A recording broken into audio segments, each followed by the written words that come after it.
When I woke up that morning, the morning after the event, and saw the people ID as being involved, I got a shock on a personal level, because Nathaniel Train was actually a schoolhood friend of mine. I beg your pardon, a childhood friend of mine.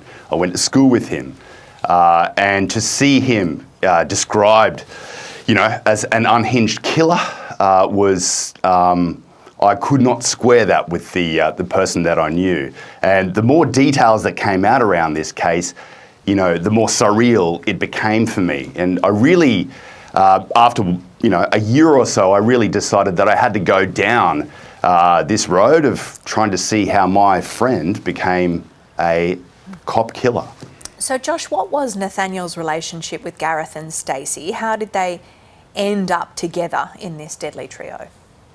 Well, the origins of this are a kind of a complicated family psychodrama. Nathaniel was a very popular, well-adjusted seeming kid when I knew him. He had a brother who he was very close to, Gareth, who was a rather different personality. And Gareth had a short fuse, his family says. He was prone to violent outbursts and was controlling and aggressive. But they were very close. They grew up together kind of as a unit. They met a girl called Stacey Christoffel in church, the church in Wieambilla, where their father was a pastor. And Nathaniel ended up falling in love with her and getting married.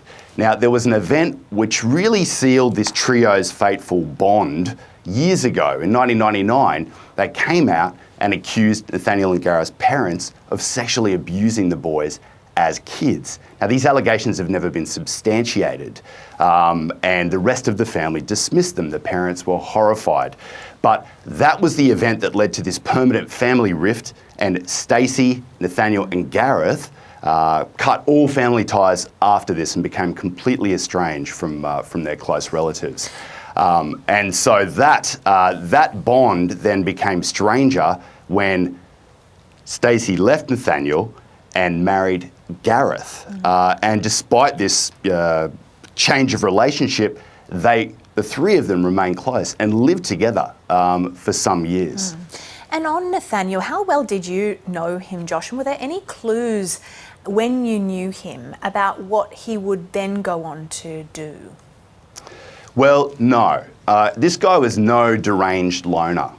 In fact, he was, as I said, he seemed very well adjusted. He came into our school, which was kind of in a dress circle suburb of Brisbane, and he made this impact immediately. He was actually an elite tennis player. He was sort of one of the top ranked in the state, and he was the kind of guy who you thought would always end up going to play the Davis Cup or Wimbledon.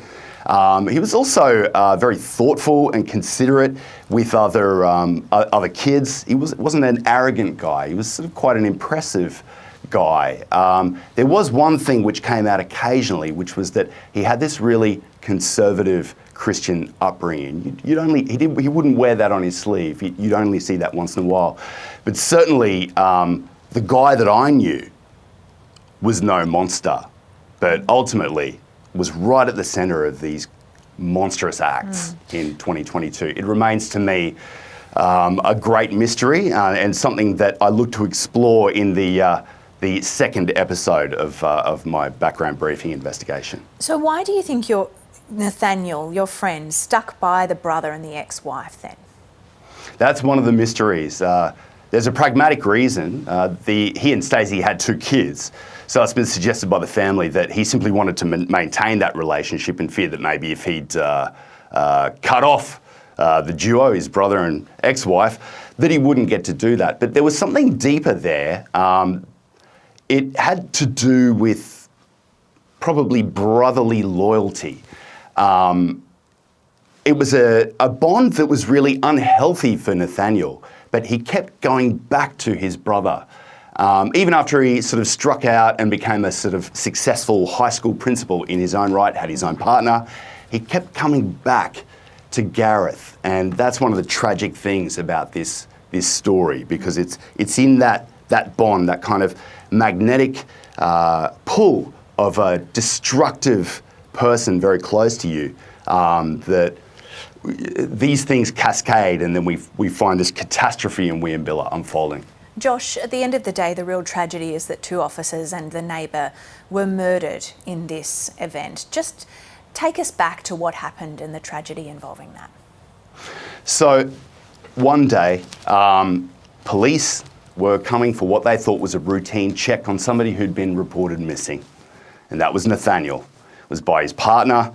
He'd been sort of in hiding for over a year. He'd suffered a heart attack. He wasn't taking his medication. She was concerned for his welfare. The police jumped the fence at this remote property owned by Stacey and Gareth at Wieambilla, and they were met with a hail of bullets. The trio had been lying in wait. They'd been preparing their property to be able to, repel with force any intruders. And these police, these young constables, were completely taken by surprise and with absolutely tragic effect. That resulted in a siege of, up to 6 hours, where, during this, the trio took shots at a police helicopter.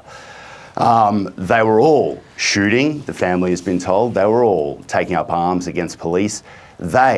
Police believed, thought that officers were monsters and demons, and that the biblical end of days had come upon them, and that they needed to fight back before the second coming of Jesus.